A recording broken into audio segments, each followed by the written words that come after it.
A. Smith Show starts right now.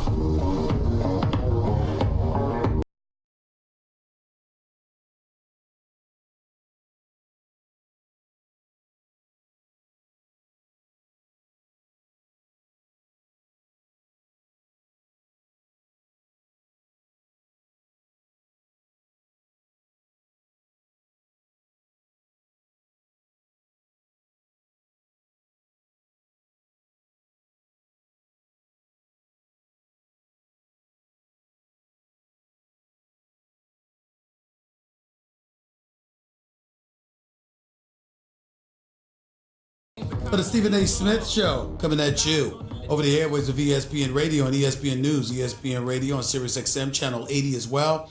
Plus simulcast over the live national television airways of ESPN News. 888-SAY-ESPN is always the number to call up. That's 888-729-3776.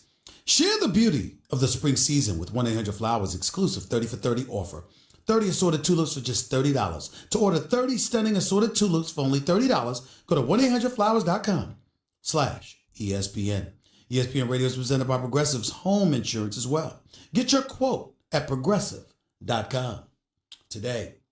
888-SAY-ESPN. It's 888-729-3776. Before I get back to the calls, and before we have Todd McShay, NFL draft guru extraordinaire, on the show with us midway through this hour, I want to get back to some NBA talk as well before I get to the phone calls.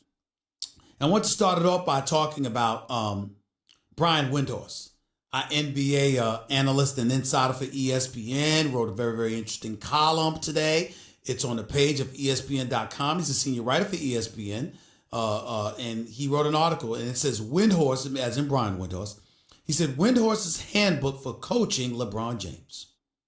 Obviously, with the year that the Los Angeles Lakers have had, 37-45, leading to Magic Johnson walking away from the job abruptly, leading to Luke Walton ultimately departing, whether he was pushed out the door or just decided to leave himself to take the Sacramento Kings job before he had an opportunity to pass gas. I mean, the man did have the job before he was out of the building, for crying out loud. And that's literally speaking. You do have a situation in Los Angeles right now where you're looking for a coach.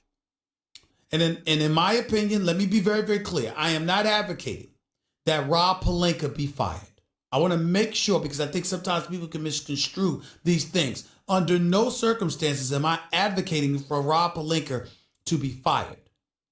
What I am saying, however, is there is no way in hell he should be running basketball operations for the Lakers franchise. Rob Pelinka should not choose the next coach for the Los Angeles Lakers. That should be Jeannie Buss. Jeannie Buss or some search committee that she formulates, whatever the case may be. It shouldn't be a guy who was an agent throughout his career, who's believed to be relevant simply due to the presence of Kobe Bryant in his life, because he's the man that represented Kobe Bryant for years and Kobe Bryant swears by him. He should not be the individual making the decision as to who the next head coach for the Los Angeles Lakers is, particularly when Magic Johnson just walked away from the job abruptly, I might add, before the final game of the damn regular season, because he was tired of people chirping and talking behind his back, and everybody and their mother believes that person was Rob Pelinka. Or believes that Magic believes that person was Rob Pelinka. That cannot be the person making the decision as to who the next head coach for the Los Angeles Lakers should be. You got a whole bunch of quality GMs out there. You got Bob Myers out there. David Griffin already took the GM job in New Orleans. Masai Ujiri in Toronto. You never know. He might come to LA. You got options. Hell, I'm going to say this. Why not call my man Chauncey Billups? Why not call my man Chauncey Billups? I mean, since we bringing in people for the first time, Chauncey Billups knows talent, I can tell you that much. He could tell you who could and who didn't play. He could have told you that a bunch of playmakers wasn't going to vibe with LeBron James. He could have told you that.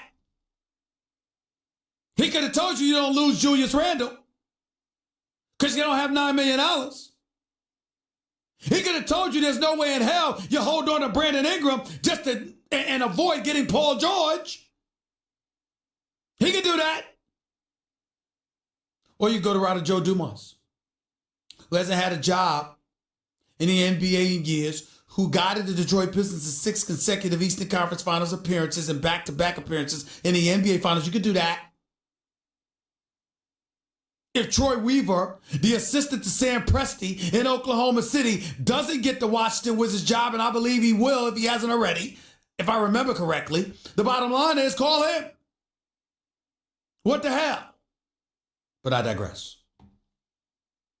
My point in saying everything that I'm saying is Rob Pelinka can't be the person making that call, in my opinion. I think it's a recipe for disaster. And getting back to Windhorst's column, his handbook for coaching LeBron James, because anybody that takes the Lakers job is going to have to coach LeBron James. Obviously, we all believe that Ty Lue should be the coach because LeBron James, this is his franchise now. And his guy is Ty Lue. And Ty Lue, say what you want about him, ladies and gentlemen, about him having LeBron James. Phil Jackson doesn't get credit taken away from him because he had Jordan and Scottie Pippen. He doesn't have credit taken away from him because he had Kobe and Shaq.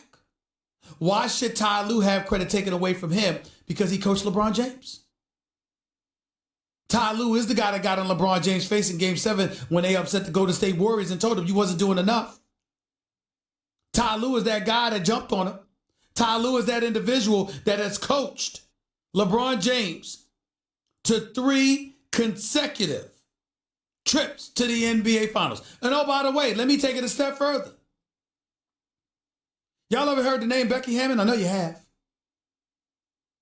That female that works under Greg Popovich as an assistant coach, who, by the way, coached the Summer League team to a championship, who, by the way, has proven to be an extraordinary mind. What about Stephanie Reddy, who coached in the G League?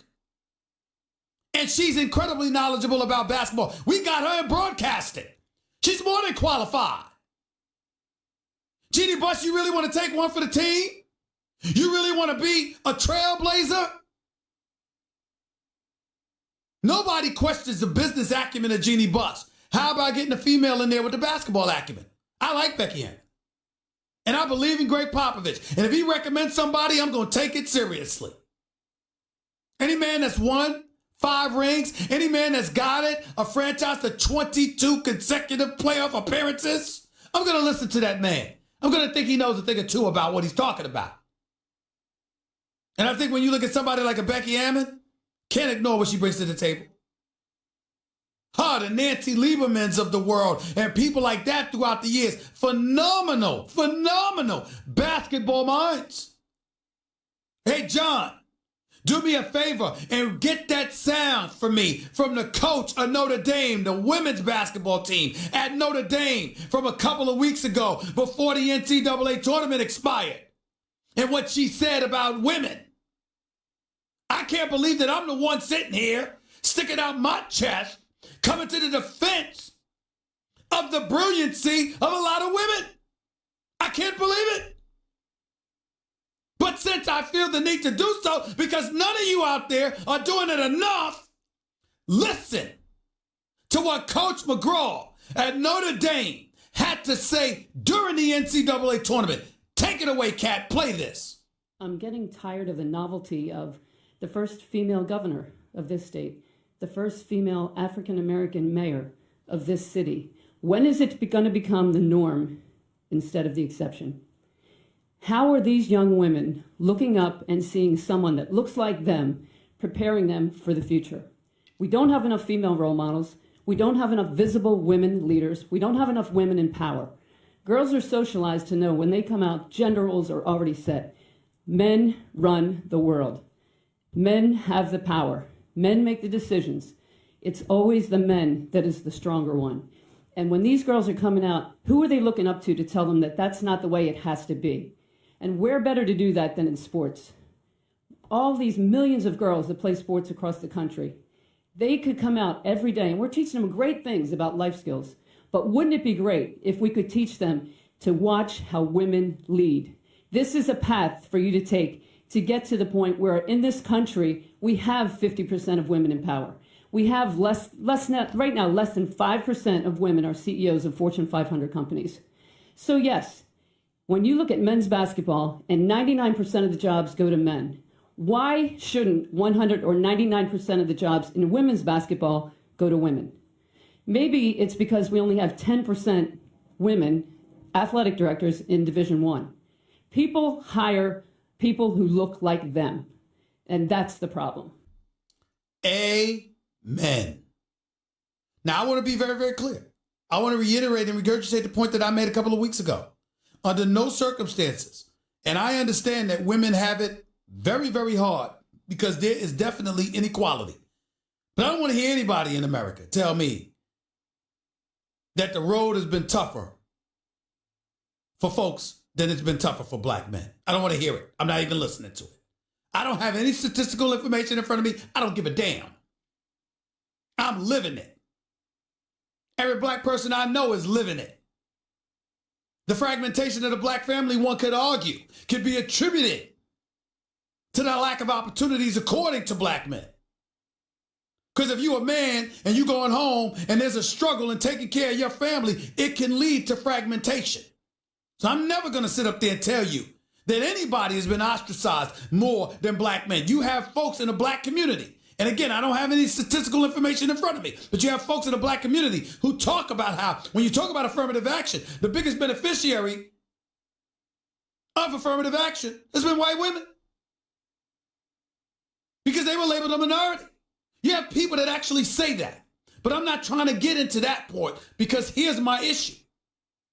McGraw is absolutely right. Women have been marginalized. They have not been treated with the respect and the deference they deserve.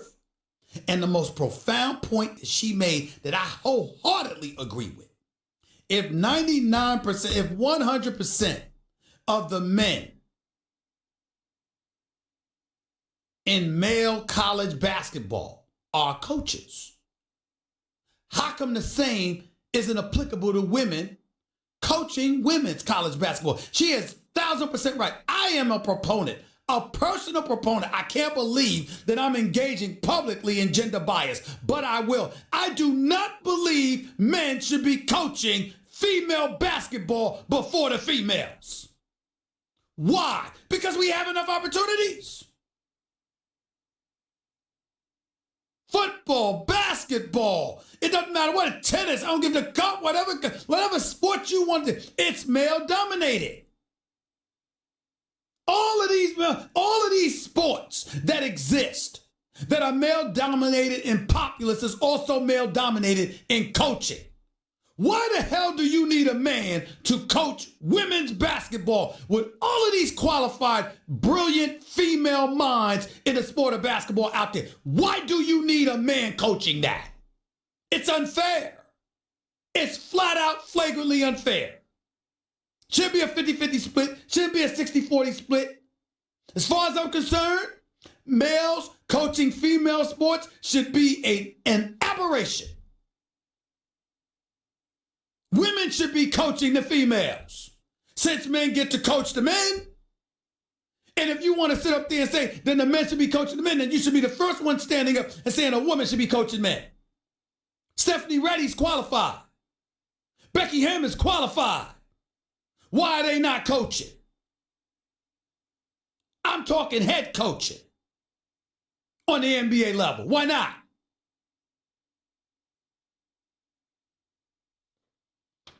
I watched Becky Hammon in action. I think she's a head coach in the making. And I'm not going to lie to you. It wouldn't bother me to see a female executive, Jeannie Buss, making basketball decisions. Why not try it?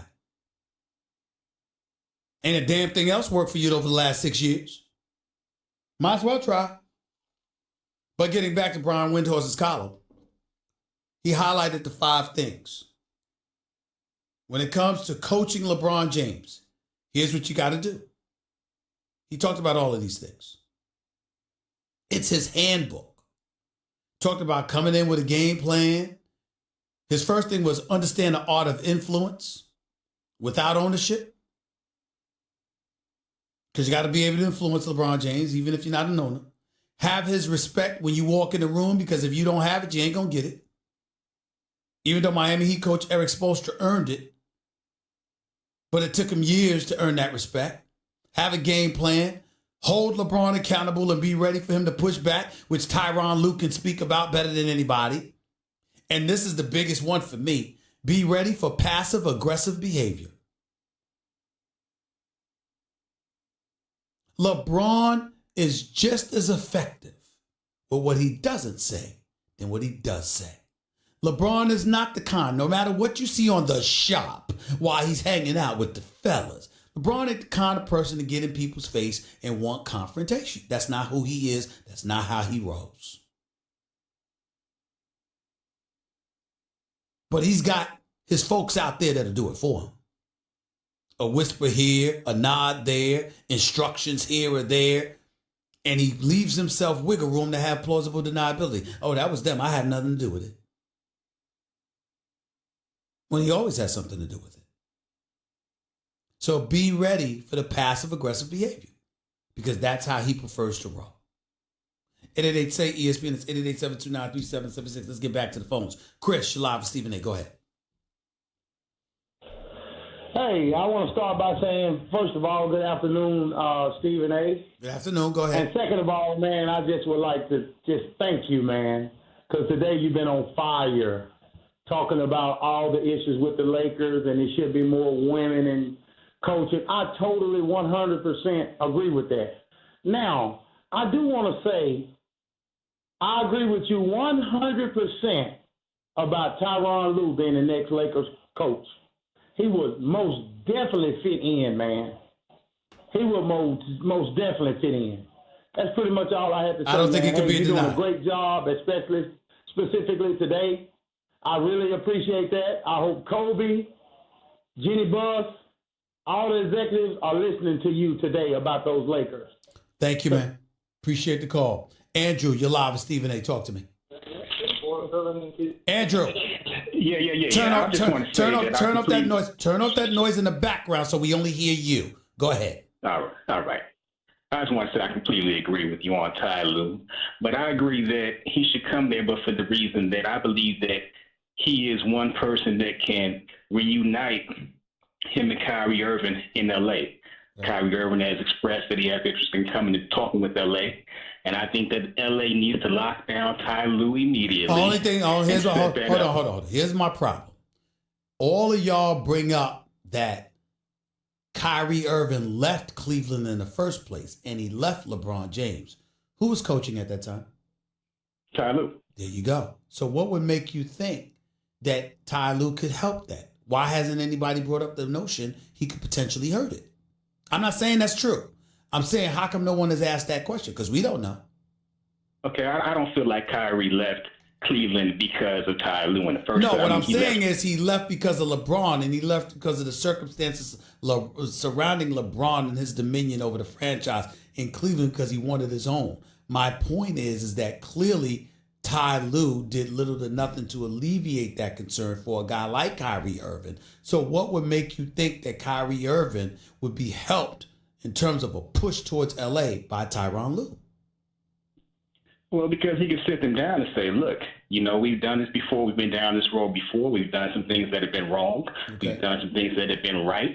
But we can rectify the situation. We can do it much better. We have the potential to bring you to L.A., team you back up with LeBron. Also, in the future, we can also get AD in the building as well. You telling me if AD was potentially come to L.A., that Kyrie, when his ears wouldn't perk up and say, wait a minute, this sounds like a championship team to me. Got you. Appreciate the call, man. Thank you. Jose, you're live with Stephen A. Real quick. Go ahead, Jose. Hey, what's going on, Stephen A? How you doing? Hey, check this out, man. What I think about the Lakers job, Ty Lue and Chauncey Billups, I think that's a good choice. But I think that LeBron and all the fame that is in L.A., I think they need a coach that like Popovich, like Phil Jackson, somebody that can put the foot down and tell them this is how I'm going to run these plays. Well, first of all, Popovich ain't leaving the Spurs to come no damn Lakers, so that's fool's gold. And secondly, Phil Jackson is done. He ain't coming back. Phil Jackson struggles to just sit on the bench for 42 games a year. So what do you expect him to do? And stuff like that. You got plenty of coaches that would put Doc Rivers. Doc Rivers just signed an extension. That's right. So in other words, the guys that you're mentioning are not available. I get your point in terms of who they should be looking for, in terms of who's like-minded, but there's nobody out there that's available that's like-minded about the coach. It returns to the coaches that you mentioned. Ty Lue comes the closest to that. Appreciate the call. 888-SAY-ESPN. It's 888-729-3776. Up next, NFL guru on college football, the draft, The NFL draft. That's what I meant by saying that. The one and only Todd McShay. He's up next with Stephen A. ESPN Radio, ESPN News. The Stephen A. Smith Show is being brought to you by Barbasol. Hey, sports fans. Barbasol is offering you a chance to score big when you join the Barbasol Shave Club. Grab your premium starter kit for just $1.99 today with code SHAVE at Barbasol.com.